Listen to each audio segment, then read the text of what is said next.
Ladies and gentlemen, thank you all for joining us for the 22nd edition of the World Sustainable Development Summit, India's premier platform for deliberating the discourse around sustainability and climate change. My name is Smita Chakravarti. I'm a research associate here at TERI, and I will be emceeing today's proceedings.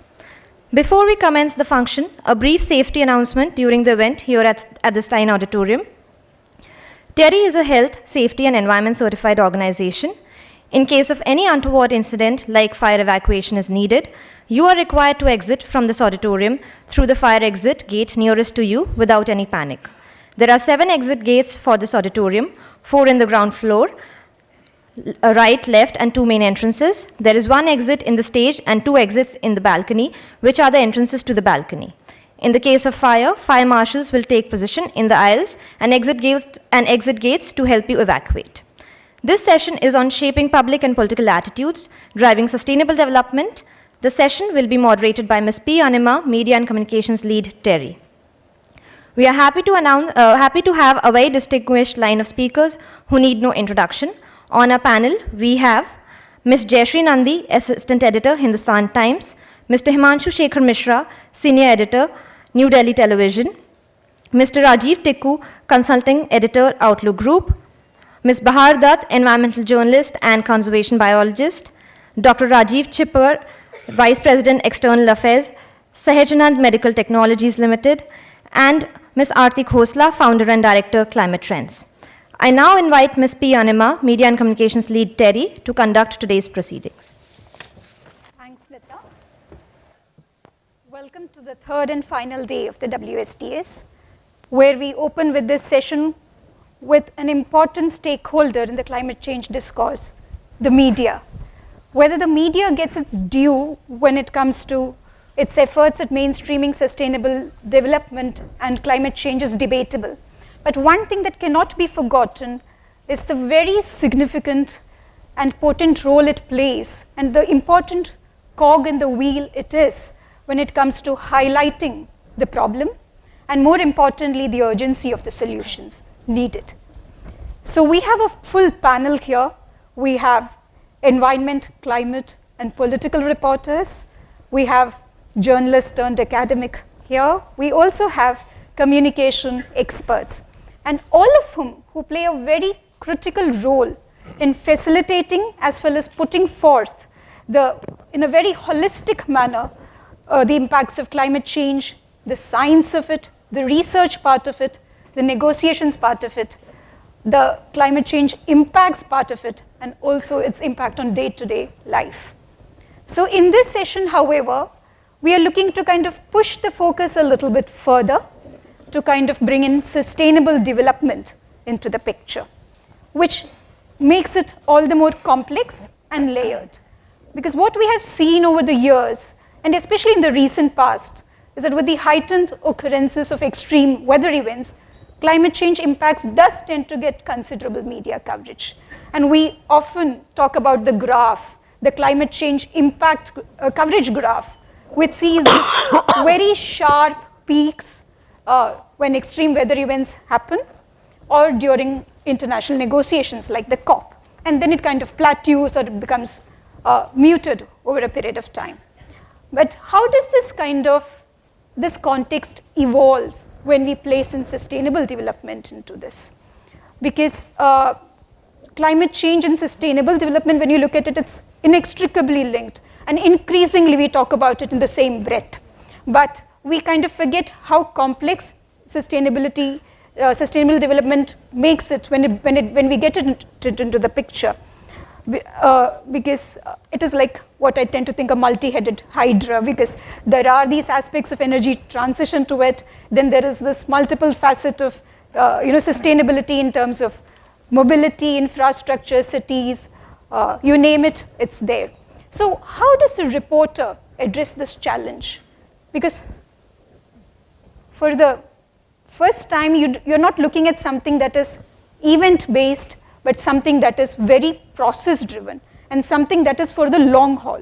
Because the nearest target that you're looking at is 2030, which is like 7 years away. So how does the newsroom address this challenge? What are the new approaches that you might need to kind of cover sustainable development in a very holistic manner? So this is what we kind of hope to discuss in this panel today, and maybe Jayashree, I'll start with you. Jayashree is the environment and climate change reporter for Hindustan Times and a veteran of many COPs. So you can start. Yeah. Good morning, everyone. I feel very honored to be on this panel. Thank you, TERI, for inviting me. I was there last year also, and I think this is a very important space to discuss climate change reporting. I have actually made a few notes, and I would like to, sort of read and discuss with you all. Looking at how climate change is basically being covered in the newsrooms today. So, climate crisis is the biggest story in our newsrooms today. Readers may not acknowledge or know that it is the biggest story because climate crisis often overlaps with other very fundamental issues of well-being, such as health, weather, labor, agriculture, economy, and even geopolitics. But as reporters, we understand that it is the most important story of our generation today, and possibly the next, if the crisis is not addressed immediately. Let me first summarize how coverage of environmental issues has changed over the years. From being limited to soft features on wildlife or forests, or even on pets and pet grooming, trust me, I've been through this. 10 years ago, even pet grooming stories would be bracketed as environmental stories. The beat now encompasses existential issues like forests, air and water pollution, climate impacts like heat waves, severe cyclones, extreme rain, floods, disasters in ecologically sensitive areas such as the Himalayas and the Western Ghats. Impacts on food and agriculture, trade and investments, international climate politics. In short, it touches every aspect of our life. At Hindustan Times, we try to cover all aspects of this beat. I have been very fortunate that my editors take a very deep interest in the environment and climate beat. And recently, in many newsrooms globally, there are now entire teams of reporters covering the climate story. The Associated Press announced last year that they will be significantly expanding their climate coverage. AP was planning to hire 20 reporters in Africa, Brazil, India, and the US. Reuters is now looking for climate reporters in India along with similar positions in other southern countries. The BBC has a climate team. So newsrooms know that this is the story to be followed today. But I think the story of climate change and environment is even more interesting and big in the global south, like in India, simply because it has huge implications for development and meeting the basic needs of millions of people here. Countries like India have to transition and grow at the same time, and our generation of reporters are very fortunate that we are able to capture this transition. On the other hand, the southern countries are more vulnerable simply because of poor infrastructure and dilution of environmental safeguards to facilitate ease of doing business and development in the country. Case in point, Joshimath landslide crisis, which may or may not be linked to climate crisis, but it is an infrastructure problem. The Uttarakhand glacier breach tragedy in February 2021, which were possibly accentuated due to poorly planned infrastructure projects like highways and hydropower projects. Our forests are facing a double whammy, that of facing the vagaries of climate crisis like extreme heat and fires, and of forest diversion for various development projects. Result is, of course, fragmentation, like all of us have seen in various parts of the country. The interesting thing is we are also taking on new and exciting challenges at the same time, like, say, the reintroduction of the cheetah in our forest landscape. It's both a story of loss and hope. The same thing is with the food and farming. In fact, last year I traveled to Punjab to cover the crop stubble problem in Punjab and Haryana. And I was told that farmers have to use pesticides indiscriminately to ensure that crops survive extremes of temperature, pests, poor soil, and poisoned groundwater. They are experiencing the climate story firsthand. Unfortunately, now they are extremely stressed about whether their wheat crop will survive the extremes of heat that we are already seeing in February. Most of them are dealing with the debt crisis also, the financial crisis. Climate and environment reporters are very busy today, HT ran an editorial in 2019 which said words matter and decided that HT would call climate change climate crisis because that's the importance that the issue needs today. Climate and environment reporting is of course very, very complex, like Anima was saying, because of the various layers that it involves in reporting the matter. When it comes to geopolitics, its coverage should be nuanced, considering the vast disparity of the historical responsibility of northern and southern countries. So the story becomes a little different when we are covering, say, the climate conferences and climate negotiations. The International Energy Agency, day before yesterday, released an analysis which said that in 2021, the average North American emitted 11 times more energy-related CO2 emissions than an average African. Yet variations across income groups are even more significant. The top 1% of emitters globally each had carbon footprints of over 50 tons of CO2 in 2021, more than 1,000 times greater than the bottom 1% of emitters. So my takeaways, Anima, I think climate crisis needs to be covered consistently. I think we have to move away a little bit from those peaks, the seasonal peaks of air pollution, extremes of heat, and then at the end of the year, the COPs. We are getting there because now there are lots of things happening through the year, and we on our part also try to identify the stories that are not yet covered to make it more uniform. And it should be more nuanced. I just think that it should seek justice for those who do not have their basic needs like energy needs met. I think that's the kind of layering that we as Southern journalists should and can do. So those are my thoughts on this issue. Thanks. Thank you, Jayashree, for kind of putting in a nutshell, like, the journey of a climate reporter over a period of time, and we are glad that you've moved on from the pet grooming days. So, and moving on to Himanshu, who is a senior editor with NDTV. Himanshu, like, you basically cover politics and current affairs, but yes, we are very interested to know, the multidisciplinarity that we are talking about when it comes to covering climate change and sustainable development. Of course, there is no looking at it without the politics part of it. So looking forward to your inputs. Yeah, thank you, ma'am. It is important that we are meeting at a time when the world is gradually moving out of the COVID pandemic. And this, in a way, is a very important opportunity also for us to just look back at the big lessons, the very, very horrifying experience that we have all been through at the COVID period, which was also the time when India saw one of the worst climate-related disasters, like Cyclone Amphan, for instance, caused losses up to 1 lakh crore in West Bengal in May 2020. That was the second month after the lockdown was imposed. And this was also the time when the Indian economy was contracting. And we do know now that in the first quarter of financial year 2020-2021, the contraction of Indian economy was more than -20%. And I remember it was very shocking when we got the GST data for April 2020. In April 2019, the GST collection was 1,09,000 crore, highest at that time. But when the data for April 2020 was released, the first month of the COVID lockdown, the collections had fallen to 28,000 crore.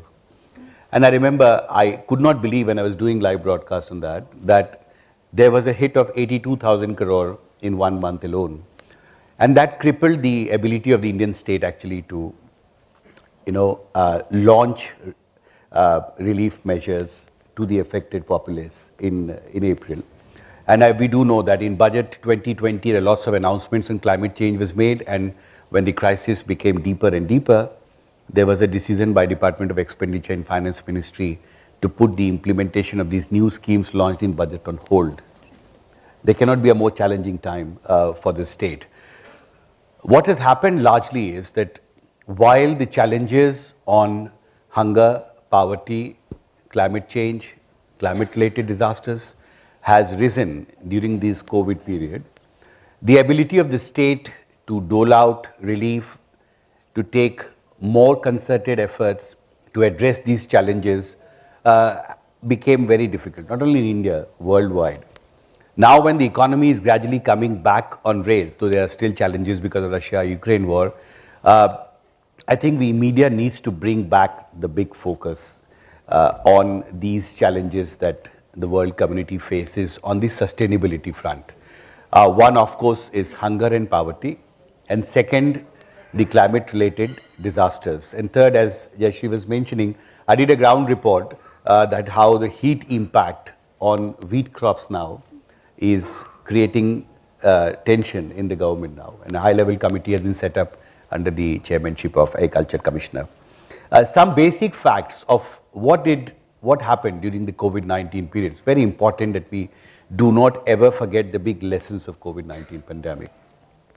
The United Nations Sustainable Development Goals Report 2022 says, in 2020, between 720 million and 811 million persons worldwide were suffering from hunger, roughly 161 million more than in 2019. That's the quantum of the challenge that world faced. Also in 2020, a staggering 2.4 billion people, or above 30% of the world's population, were moderately or severely food insecure, lacking regular access to adequate food. That is very damning report, and this has been mentioned by UN Secretary General several times. And especially, we do know that COVID-19 pandemic had the worst impact on the poor and the most vulnerable people, children. Now, what does the UN report on children say? Globally, 149.2 million children under 5 years of age, or 22%, were suffering from stunting in 2020. And these are figures which shows the kind of challenge that is now ahead of us as we move into the post-COVID world. What did World Bank say? Hunger has been rising since 2014 due to conflict, economic shocks and weather extremes. According to the FAO, 688 million people were hungry in 2019 compared to 624 million in 2014. And this was a reminder that the challenge on the hunger poverty front was already growing even before COVID. What COVID did was to further aggravate this larger crisis at the global level. And we do know that India, when it launched one of the biggest food security schemes, that of course saved our people who were poor and who were badly affected during COVID period in India. And then the second point is the threat of climate-related disasters. I was going through the data and I've been reporting extensively on this subject. In 2020, the first year of pandemic saw India hit by at least 4 very, very big cyclones. And of course, we all know super cyclonic storm. Amphan was there in May 2020. A couple of weeks later, when West Bengal were just struggling to recover from the impact, the severe cyclonic storm Nisarga hit the West Bengal and Odisha. Very severe cyclonic storm Nivar in November, and then cyclonic storm Burevi again in last week of November. And 2020 is seen as North Indian Ocean cyclone season's costliest season in terms of the losses that it occurred. So that, and one last figure which was put in Parliament, very, very important, Minister of State for Home, Nityanand Rai, tabled data in Parliament on the damages reported by states and UTs due to hydrometeorological calamities in 2021 and 21-22. I'll just focus these two COVID years. These are COVID years. Number of human lives lost in 2020-2021, the first year of COVID, 1989. Livestock lost 51,126. Houses damaged 11,85,000. The same figure in 2021-22, lives lost 15,993. Livestock lost 44,000. Houses, huts damaged more than 7 lakhs.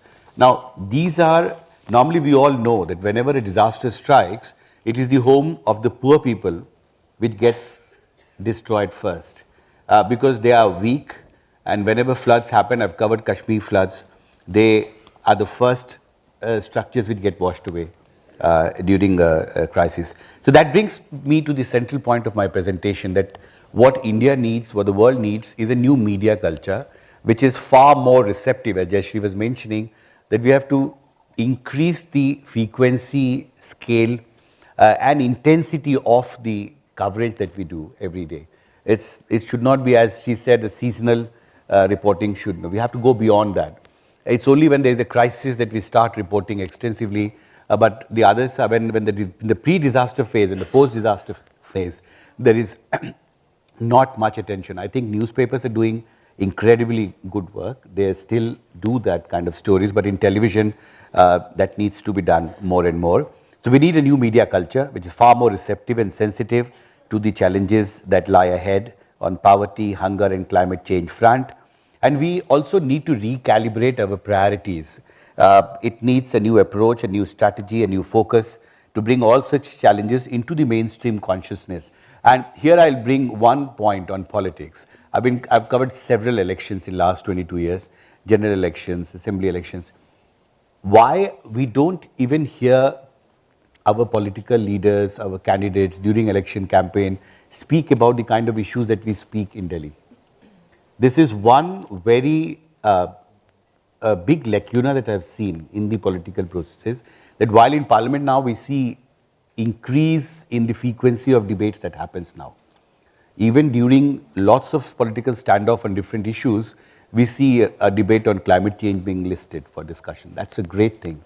But when the churning out process happens, when the electioneering happens, we do know in a democracy what matters most is what are those issues that become election agenda issues during elections, because that is the time when political parties make commitments to people, and that is the topmost priority agenda for them when they come to power.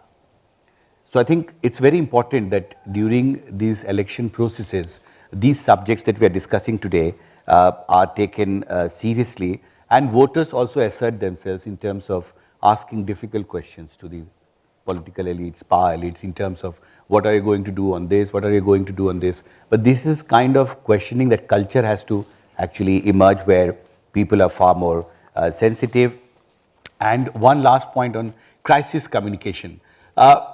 It's very important that whenever there is a crisis, whether it's a climate crisis or there is a COVID crisis, we need to have a national crisis communication policy. During COVID-19, I remember when I was researching, Prime Minister Modi addressed the nation at least 5 times between 19th March, when he first came out and said that there will be a Janata curfew on 22nd, and then on 22nd March he comes and says there is the Janata curfew, that something important is going to happen. Then 24th midnight he announces lockdown, and then subsequently till May he addresses nation 5 times. Unprecedented in India's history, that Prime Minister of India addressing the nation 5 times in a span of, I think, 5 weeks. And that is the reason was that he was trying to open direct communication line with the people. Do gaj ki duri rakhna hai zaruri. Same thing Prime Minister Modi would be alerting people, because we had no national crisis communication protocol. And when the lockdown was imposed, even to sensitize people, and we saw that during horrifying images of people running away, health workers being attacked during vaccination, lots of theories that people had that if I take this vaccine, this happens to me, this happens to me. You know, and even during disasters I've seen in Kashmir floods, large number of people refused to leave their flooded homes. They thought that they will become insecure if they move out of their homes. And they were asking NDRF men, Indian Army soldiers, where are you going to take us? आप मुझे कहाँ रखोगे, हम कहाँ सोएंगे, कहाँ खाएंगे, कपड़े कहाँ से मिलेंगे, खाना कहाँ से मिलेगा? अभी घर है तो कम से कम 2-3 दिन रह सकते हैं. Many of these people unfortunately died when their flooded homes collapsed, because Kashmir was like a cup. So when the water entered, it stayed there stagnant for 14-15 days. So many homes which were weak homes, they collapsed, and many of these people died. But there was a very little understanding of the threat that, you know, a flood, devastating flood like the floods that hit Kashmir in September 2014 posed for common people. So just to educate people, you need these kind of crisis communication protocols at different level. We have a DDMA at the district level, but we do need to have a framework, a national policy framework for crisis communication, through which in a sustained way we can sensitize people all through the year, 365 days in a year, that these are the do's and don'ts that you have to do, so that when a crisis comes, you don't even have the wherewithal actually to reach out to them. Imagine the lockdown was imposed, and then the process started of telling people, okay, you have to do this, do this. 2 days, ma'am, I was out on first day, I remember 25th March 2020, in my car, 5-6 kilometers I drove, nobody stopped me. The first police post comes, and at the Delhi UP border, and I see a group of policemen, and from a distance they say, okay, you can go. So I kept my iCard thinking that there is a lockdown and I have to be alert, inform people. But the fear of the virus, which was an unknown at that time, was so high that even policemen were not coming closer to, we were fearful of each other as human beings. That happened because we knew nothing about what is a pandemic, what we need to do if there is a pandemic. And that is all because we did not have a national crisis communication protocol to sensitize people. So I think this is another lesson. And last point, there are 5 SDGs that media needs to focus. These are larger subjects which have become very, very critical, especially in the post-COVID period. SDG 1, which aims to eradicate poverty by 2030. SDG 2, which essentially targets to end hunger and strengthen food security. SDG 3, which aims at ensuring healthy lives. There's a greater focus needs to be on healthcare. SDG 8, which calls for efforts to promote sustainable economic growth. This is another priority area. And 5th, SDG number 13, which deals with climate change. Thank you very much. Thanks, Himanshu. And there were a lot of pertinent points that you raised. You identified the problem as well as suggested solutions.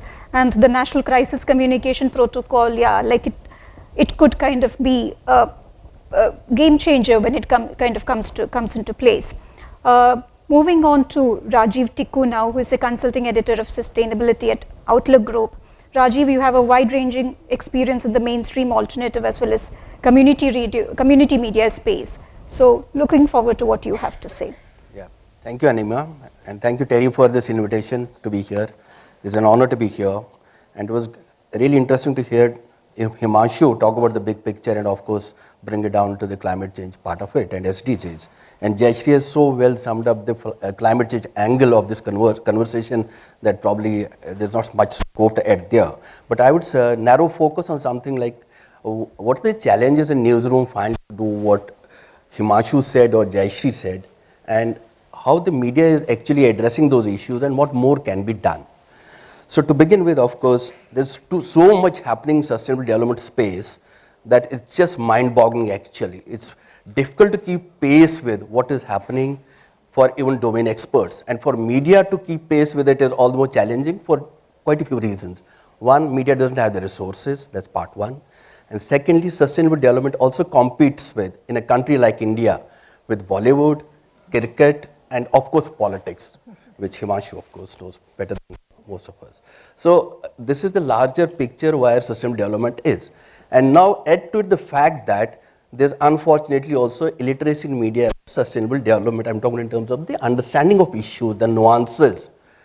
So that's a bigger issue, because unless we really understand sustainable development in a detailed manner, it's very difficult to really mainstream it and also integrate it with other areas, which it affects anyway. It's a cross-cutting kind of a thing.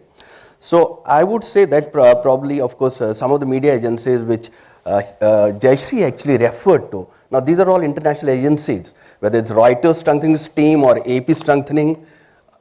Now she's talking about teams, numbers, double-digit numbers, which is a big number. But in India, even if you were a solitary reporter covering what we call development beat, then climate change probably takes a precedence there as of now.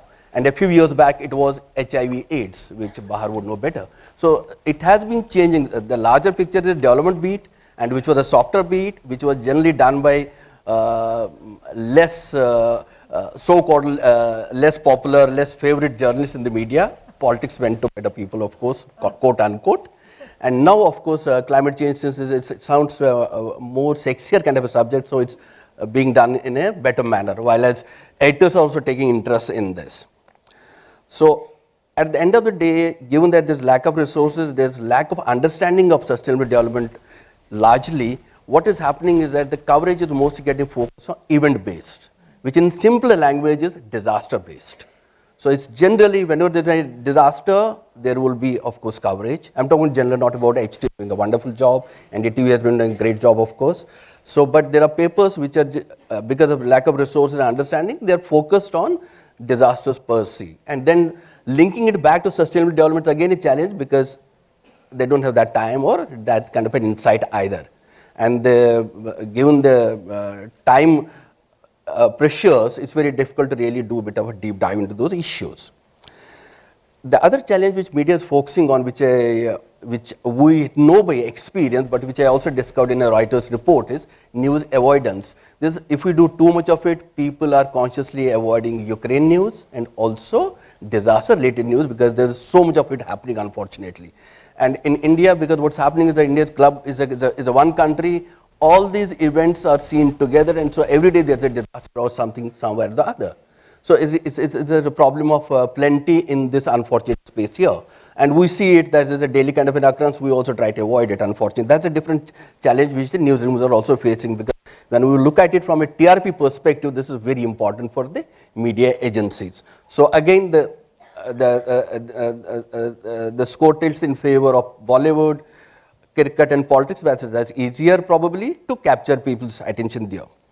Now, as Jayashree pointed out, teams are being set up, but having said that, it will be the next step what should be done, which TERI has been doing on and off, and some of the agencies have been doing it, really sensitizing media on sustainable development, making them understand the nuances, walking them through the processes, and helping them to figure out the linkages between SDGs, of course.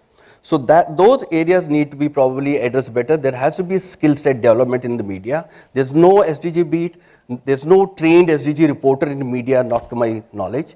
But we need to build capacity of people who are inside.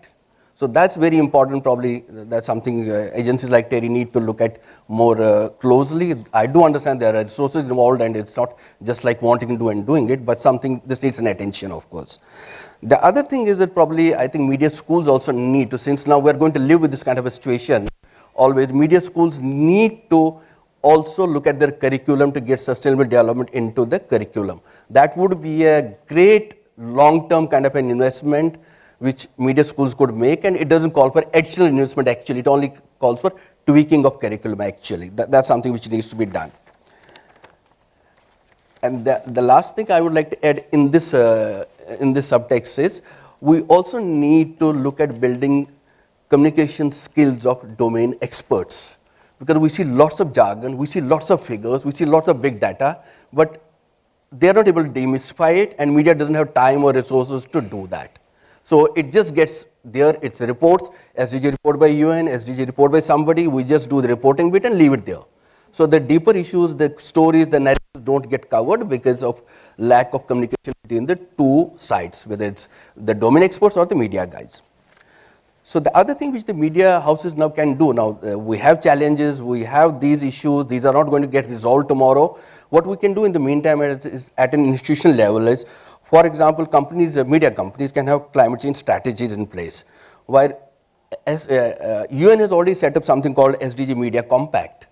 Now it's a very interesting compact. It has 200 members in 160 countries covering 2 billion people.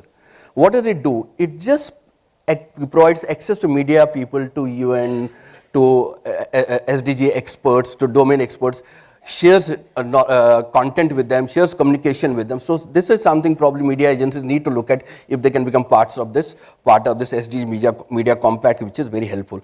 Media compact has simply three-pronged approach. One is create and disseminate powerful content, promote sustainable industry practices, which is very important because business is a very important stakeholder going forward. It has been always, and it's getting a bigger role. So unless industry participates, things are not going to move.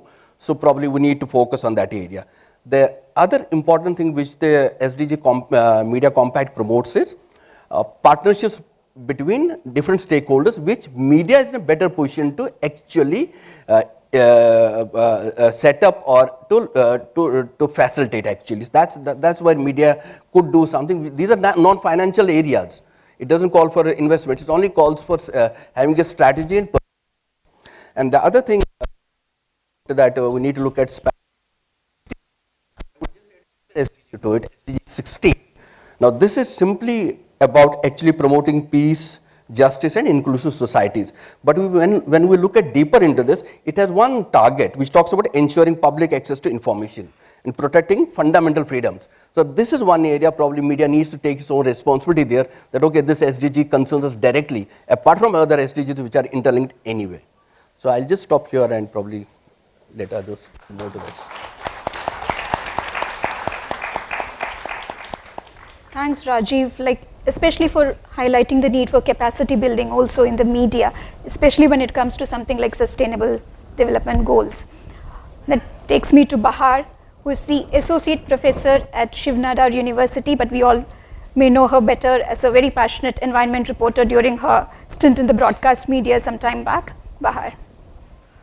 Okay, thank you Anima so much, and thank you all for coming here. We were all joking amongst ourselves as panelists that will people show up, it's too early in the morning, and Delhi traffic we all know. So it's a full house, and we're so glad that you're here to listen to us.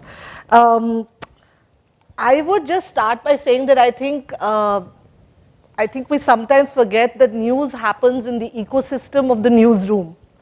And what is the newsroom? The newsroom is someone's given a controversial soundbite, Sachin Tendulkar has a new haircut, Salman Khan has done this politician has said this something controversial, and the Supreme Court is going to come out with this judgment.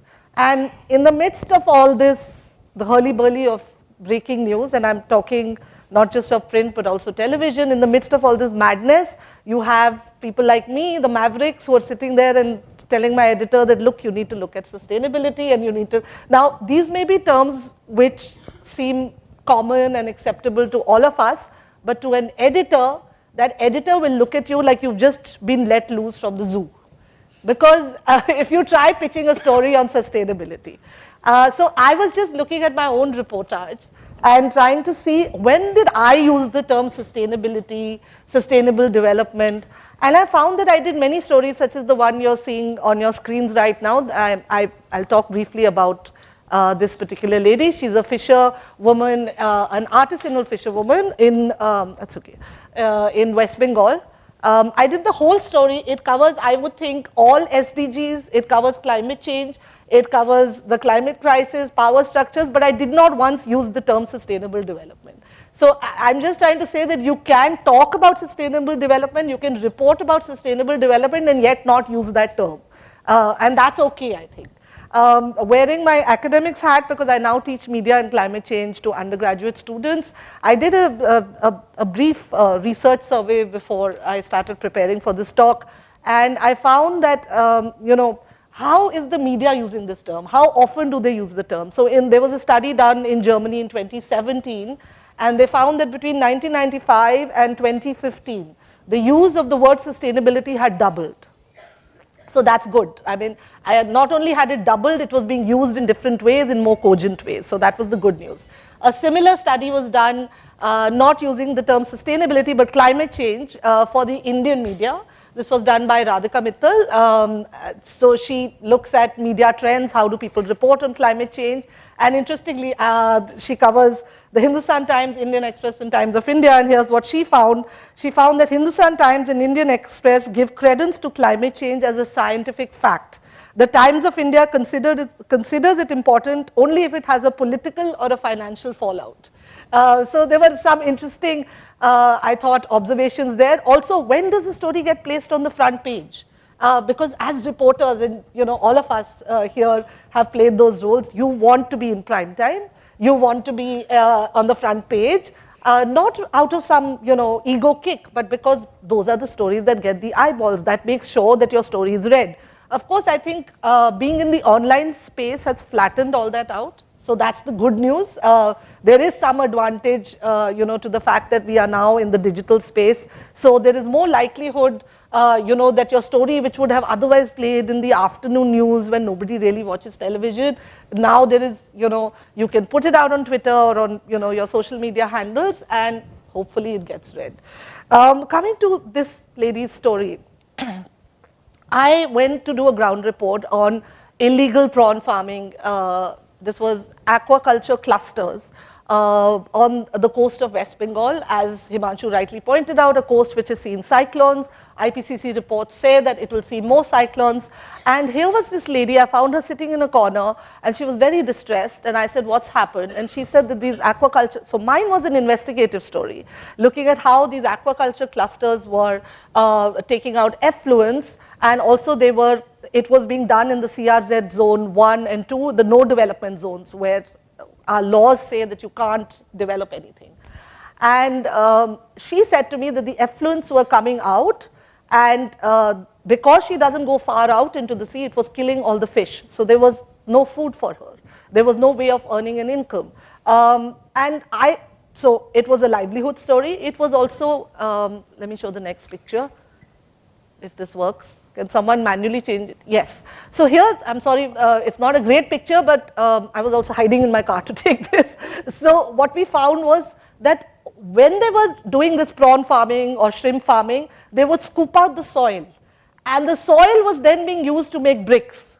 And the bricks were then contributing to air pollution in the area. So it was a story on illegality, it was a story on livelihoods, it was a story on air pollution. And we all know that air pollution as a story sells now. So I feel that, and I don't mean sell in a bad way, I mean it's become relevant, it's become topical because it now impacts all of us. So I have no problem in, when we say that in news we are only covering events, I feel that we should take advantage as reporters as those events to pitch our stories. Friday evening, I can guarantee you, my editor will call me and say, okay, nobody wants to watch politics today, can we do an environment story? Now, we may grumble and say, why do you on Fridays when everybody is out want to do an environment story? But I would say, seize that opportunity, do that story that, you're getting that chance about climate change, it's on the front page, our editors are also happy. I would say take advantage of, that spike in coverage, air pollution, again. So I feel these are good times to talk about stories like these. Ironically, while I was there, looking at how CRZ is being violated, India's coastal zone regulation, rules were being violated for these prawn farms, I found this blue building. And I said, what is this? It was massive. And they said, they are cyclone shelters. And when the impacts of climate change happen, then people take shelter over here. And that itself had got flooded, because it was right in that CRZ zone. So I was wondering in the middle of a cyclone, how would, people take shelter here? But, and then the story got further. There was, I would say related to sustainability, there was another angle, which was these red crabs. Once upon a time, this is a beach where you would see a shimmer of red, because these red crabs could be seen everywhere. It took me 2 hours to walk along this stretch to find this one lone red crab. So there was I'm just saying that there was the aspect of responsible tourism, because people had now started driving their motorbikes on the beach. So you would no longer find these creatures. There was the aspect of climate change, there was the aspect, as I said, of illegality. I didn't talk about sustainable development, but I think hopefully in this one report I covered it. So that's the point I wanted to make. The next thing which I wanted to talk about was the editor. A lot of people come, I have a lot of reporters who come to me and say, our editor doesn't consider these stories of any importance. And I feel that sustainability, sustainable development are very idyllic, esoteric terms. And I think we need to figure out how to pitch to our editors better. According to me, sustainability is an economic story, it's a political story, it's an investigative story. And that's how we should be talking to our editors about these stories. And I do think that it will get even greater coverage than it already does. The other problem which I have with sustainability is it's not measurable. I know we have the human development indices and we measure it in some ways, but I can go about my day being the most polluting person on this planet and nobody can check me for it. In the sense that I can throw things out of the tape, out of my car, I can pollute rivers, I can consume a lot, I can be Kylie Jenner who takes a flight to, something which is 10 kilometers away or 20 kilometers away simply because she wants to beat LA traffic, right? And it'll be a hit on Instagram. So that's the irony of sustainability, and I think that's what we need to figure out. How do we bring that into our everyday lives and the way systems are, where they are so unsustainable, and report on them. In terms of solutions, I will perhaps touch on 2-3 of them. One is, I think we need to move into the space of solutions journalism. A lot of climate change stories are on doom and gloom. If there is a call to action, if there is a call to policy change, I think those need to be included in your stories because I think it creates a sense of hope, even for an audience which is so bombarded with information all the time. So I think that perhaps could be a way forward. also, looking at power structures within the community, where now, the sexy term in climate change now is just transitions. Everybody is talking about it. And it's great, we've got the corporates, we've got the EV guys, we've got, car makers, everybody wants to talk about just transitions. I would say focus on just transitions on the informal sector, because there's going to be no accounting of how many livelihoods and jobs are going to be lost, because they don't figure on anybody's registers. For instance, in the coal industry, what about the man on the cycle who goes and takes the, some of the coal which is dropped off trucks and sells it in the local market? What's going to happen to him? What's going to happen to the truckers? What's going to happen to the livelihoods of people?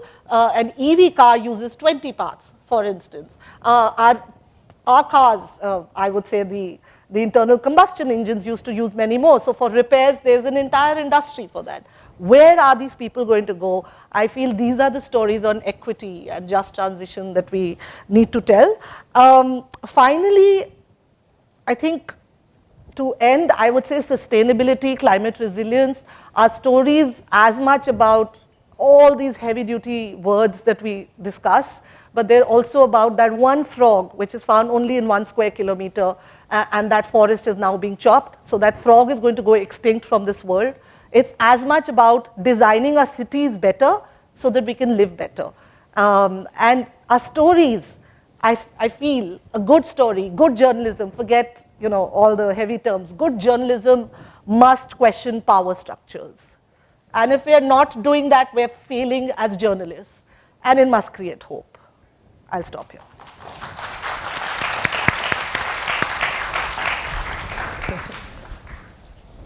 Bahar, you kind of so effectively put out the need for that fine balance between doom and hope, even as we cover stories. And however much, in covering a story, you end up covering so many elements of it, but you may not call it that one term that might be missing from the picture, but we have been doing it all along in the stories that we say.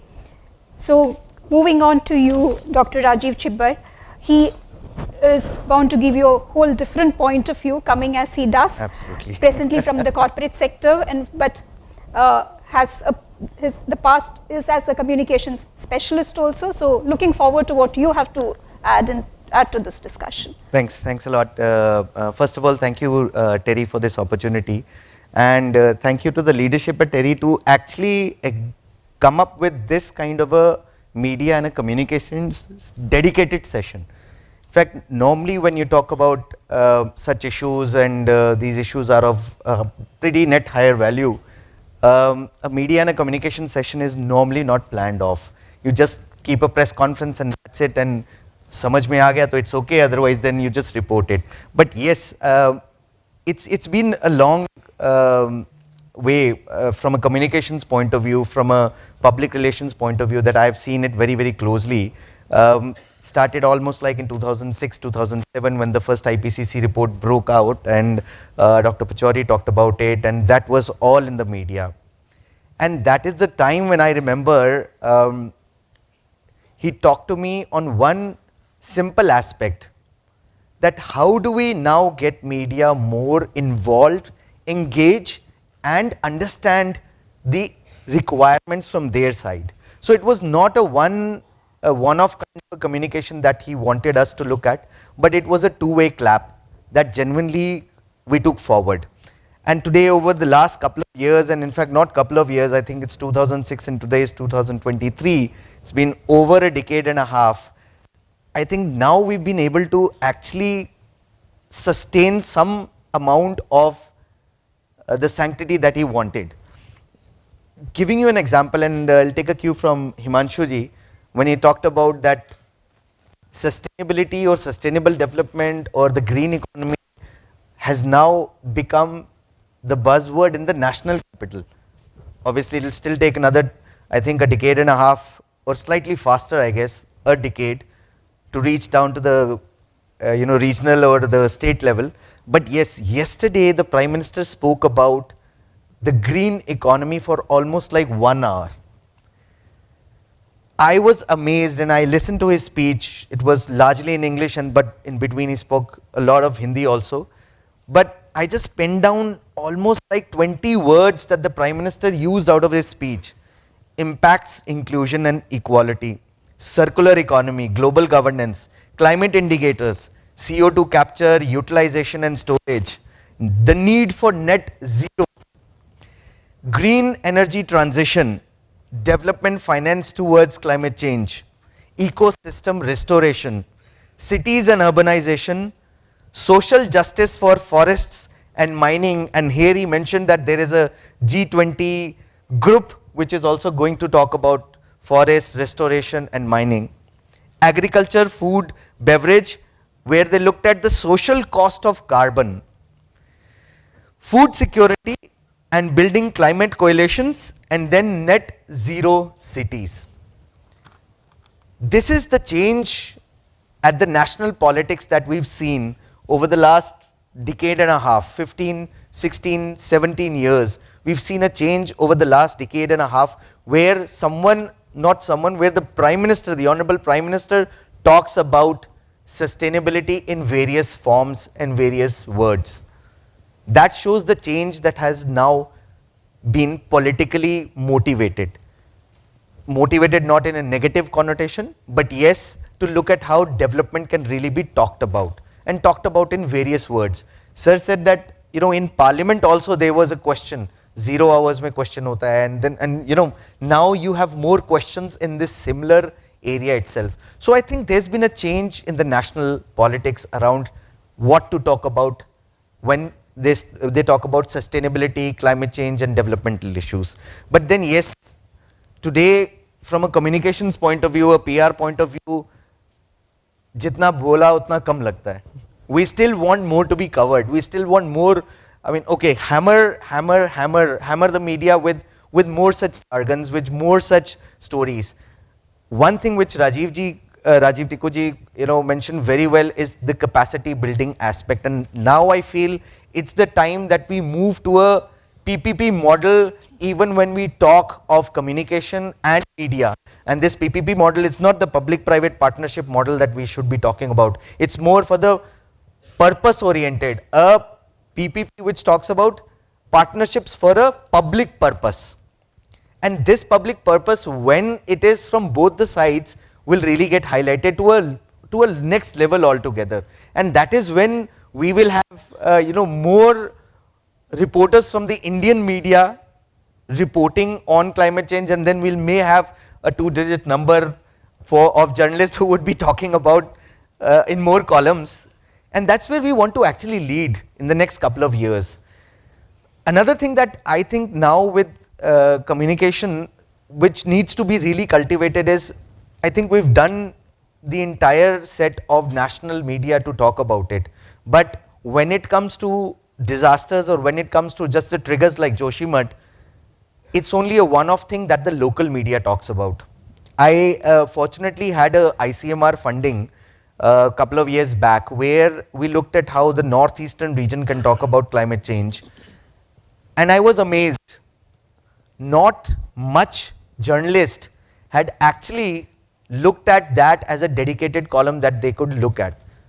It's only rainforests and certain areas of green forest that they were talking about, but an entire ambit of areas that they had never, one, looked at, one thought of even reporting, and the other, their editors at the local level would not even consider it as something to be talked about.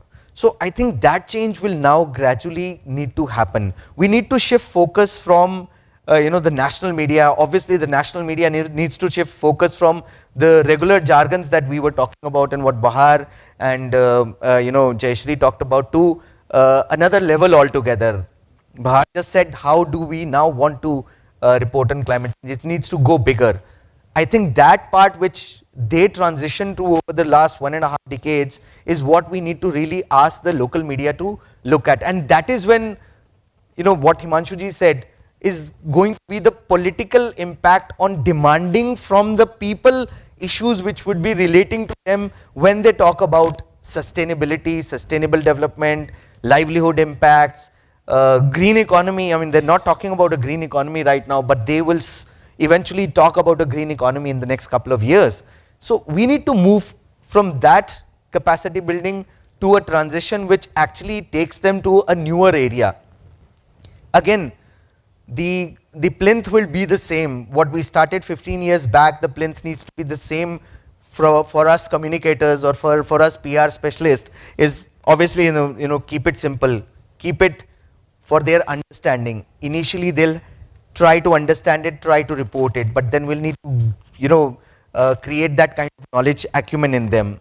Another thing that I now feel is that I heard this acronym, and Rajiv Tikkuji very well mentioned about the UN project that talks about how communication needs to be. They talked about an acronym which says SLEPT, S-L-E-P-T, and it is very, very valid because it actually talks about social, legal, environmental, political and technical analysis. So let them sleep over it. In fact, let them sleep over it for some time. Unless they sleep over it for some time, the understanding will not develop. We just can't bombard them. And that is where, a constant one-to-one interaction needs to be done. I almost speak to almost every one of you, maybe couple of months or maybe weekly, but we never talk about stories these days. We talk about, did you hear about this kind of a new thing which is coming out? Bahar just mentioned one, but there are newer things which are coming out. Let them actually, look at it from a social angle, a legal angle, an environmental angle, sustainability angle, political, and then we have the technical analysis through the stories which will be coming out. So I think that is something which is going to be the next level for communicators like us. And then obviously the entire PPP model, as I said, partnership for a public purpose. That is where I think not only mass communication institutes, journalism houses, publications, TV houses, they could collaborate. We could collaborate with them. It does not require really an industry funding to actually do a similar kind of a reportage which maybe NDTV does on a regular basis or Network 18 used to do on a regular basis. It does not require that. It just requires the understanding of the reporters, the understanding of the editors, and one-to-one connect to really talk about it. And that is where the capacity building part, which Rajiv ji and Anima talked about, needs to be really, really focused. We need to come out with certain areas where there's a mutual understanding of, obviously, they're bombarded with almost like 200 press releases a day. But then let's move out of those press releases. Let's move out of that area and talk to each other on a very different note, on a very amicable note. It's the keep it simple, logical thinking that will actually take forward the kind of reportage they want, the kind of coverage we want, and the kind of things that people will then start demanding. And then it will become a political, it will become a social, and it will become a less jargonized way of communication. So I'll kind of like, put it very, very simple, that let's have the tali with both the hands, and then let's try to build upon a new communication set of analogies.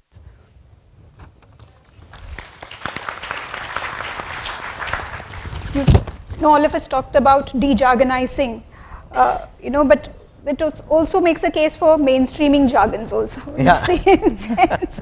So we'll quickly move on to Aarti, who is the Director of Climate Trends, a communications and research organization that works on climate change, energy decarbonization and resource efficiency, the core being the communication part of it in bringing together these elements. I want to check if the clock is ticking, and is that real?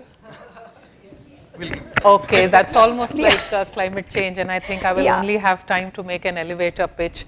I can't go by script, and maybe I will just pick up a few things which were said and pick what I think could be stuff that I could add over there. A lot of us spoke about the public, and those are also the readers and consumers of news. And if you make some analysis, like we did a very small study in the mango belt of Maharashtra in a region called Ratnagiri, and went and spoke to 500 people on what they make of what's happening to their lives due to weather changes and climate. The results were not that bad actually. Half the people, so every 5 in 10 people said they know that the weather is changing, climate change is happening. Every 3rd in the 10th person said they know one person who has lost a livelihood due to extreme weather impacts. And almost 60 to 70% of people said that the government should be doing more. Now, this is not surprising the way it comes out, but it does establish connections between the work that is needed to create some constituencies which can demand change. A lot has been said before about how political conversations need to change and the right questions are not asked. It's also a question of how much the public is empowered to ask these questions. We haven't done these kind of researches a lot, and the research community has sparsely only looked at how media is shaping public opinion on climate and sustainable development. But the point that I want to make is that it feels that there is some kind of connection between people's awareness being far more than what it was about a decade ago. The very famous study that Yale University conducted in 2012, was it, where they interviewed people across all districts of India, essentially showed that less than a quarter of the population said that they have heard about climate change, but when they were explained with a short definition, 85% of people understood that they have the lived experience of climate change. So like Bahar said, it doesn't matter whether you are talking about sustainable development or not, but you're getting the point across, and that's important. The phrase on just transition, and I wanted to pick on this as well, a lot of our climate conversation and the ability to introduce jargons is elite play. The way we worked to include net zero in conversations was an elite play. Just transition is also an elite play. We spoke to 5,000 people in Jharkhand on what they make of what's happening to the state, what will happen if coal mines are shut in future. Less than 5% knew there is some concept like just transition, and there will be a time in the future where coal mines will also be shut. So I think depending on who you are talking to and what you are trying to figure out, the understanding of climate as a lived experience is very, very deep rooted. But the understanding of what climate mitigation actions can mean to my jobs and my livelihood and my future and my children, that is very, very low. And time is less and I cannot make too many connections, but we must interpret what that means. I wanted to talk a little bit about the question on long term versus short term, and we've all understood that there is a lot of politicization of the climate issue, for good or for bad. That's not the point at the moment. But if you move away from the politicization, which happens mostly at the coverage of the COPs and the international negotiations, the last 5 years or so, there is a lot of climate intersectionality, sorry for this abused word to be putting here, but everything can be interpreted as co-benefits of climate, whether it is the social cost of carbon, whether it is companies talking about innovation, whether it's about battery storage or electric vehicles, whether it's about renewable energy deployment, or it is about how the states are impacting and their GDPs are getting affected. Everything has a climate angle to it. So when we say that we have to train journalists, we have to train reporters on covering climate change, it will never just be one subject, and I think that's what makes it beautiful and far more nuanced. And those reporters and those journalists who have been able to understand climate as a threat multiplier and as a compound crisis over and above others are able to seek all those intersections, because there never will be a so-called climate beat, and actually there never should be, because there are all of these intersections. One thing on data, we tend to always, the only two ways to do a story is either to present the story, which doesn't happen too much, or to just present facts. And when you have to present facts, you need hard data. We tried to analyze the last 5 years of air quality data in the country to be able to make an assessment of what the National Clean Air Program progress report will look like. And I don't know if I'm wrong or not, but there is no way to find long-term data anywhere in the Creative Commons space.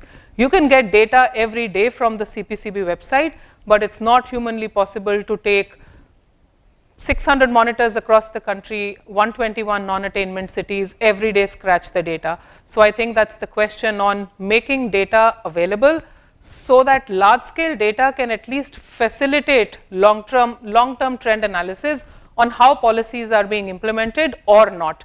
And I think that also speaks to the point that others said about investigative journalism, about empowering media, about at least asking the right questions and not just talking about what has been said. I will make 2-3 points as well. On what has been said, it feels to me that digital has been a big disruptor, like others have said also. We are talking about 100,000 print publications across the country, maybe just 20-30 of whom even know that they have to do a climate story on the weekend, others don't. We are also talking about broadcast, which is which is having its own problems, but wants to do stories of climate when they want to bring some voices out on a particular issue or disaster, but not because of creating that baseload understanding of how climate is impacting our lives. But that's, I think, the way the newsrooms function. That's not my role to go into that at the moment. But I do think that the way digital has been a disruptor, it is both good and bad.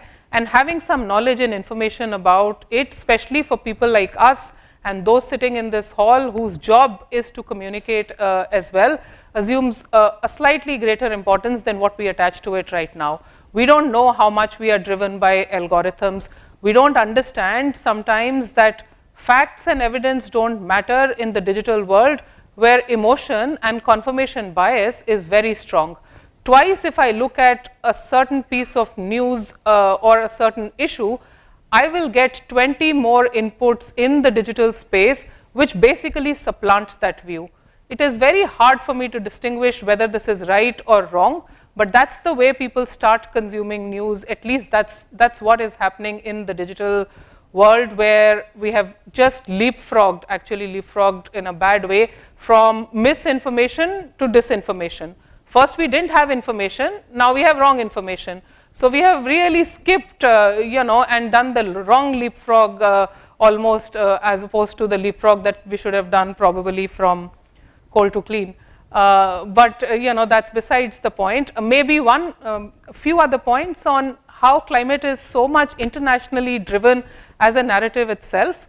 Somebody analyzed the coverage that Economic Times did between the Copenhagen COP and the Glasgow COP. Actually, COP is a bad example, between 2008 and 2020, to really look at how Economic Times has covered climate change. And actually the results were quite nice. Their coverage has increased quite a lot.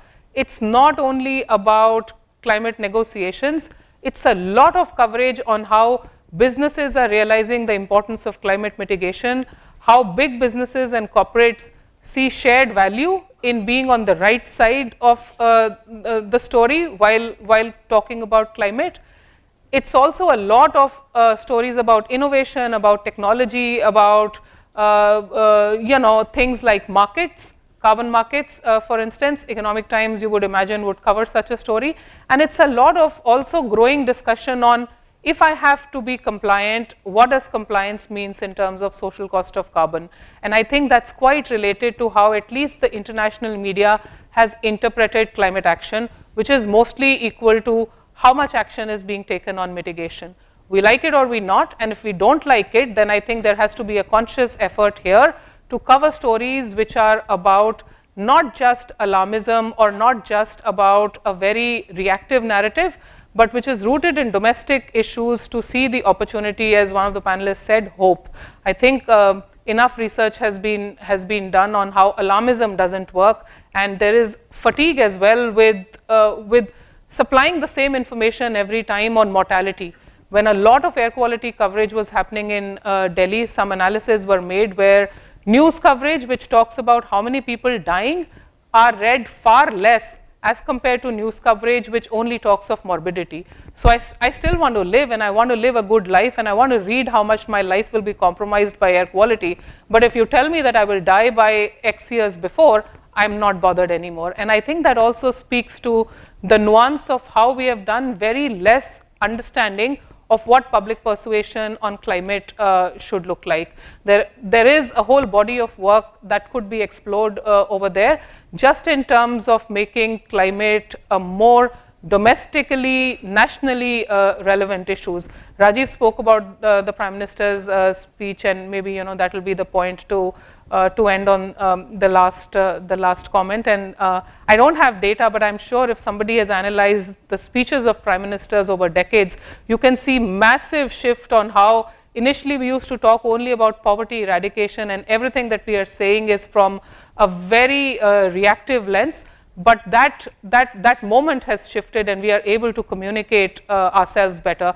We are talking about green growth, we are talking about net zero, we are talking about reducing fossil fuel dependence. We are talking about all of what is needed, in the right narrative frame, and that's not a step in the bad direction.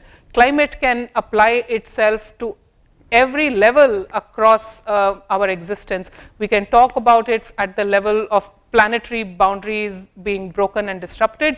We can also talk about it at the level of what it means for me or for the coastal woman in Bahar's image in the story. But a lot of this will mean system change, and therefore to be able to allow for that system change, when the elite play becomes good, it just feels that there is far more recognition of climate as a determinant in policy making, which was not there in all the years that we've seen this debate happening. I will stop. I must also, for trivia, say that thanks, TERI, for inviting me. My first DSDS was 2004, but that's past life, and I was on that side. Yeah. Thank you, Aarti, and I hate to kind of, yes. We would have loved to keep this conversation going, but we have really run out of time. And I just would wrap it up saying that whatever stories that we are saying, climate change is a very lived-in experience, and in storytellers, our priority is to kind of get it out there and maybe make it the lead story, and on as many occasions as possible. Thank you, everyone, each of the panelists and the audience. Thank you.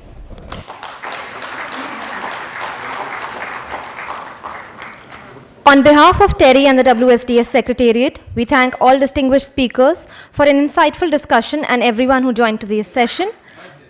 For our online participants, stay tuned and would request all delegates to kindly remain seated for the next session. The next plenary is on promoting diversity and inclusion for a greener future. Thank you.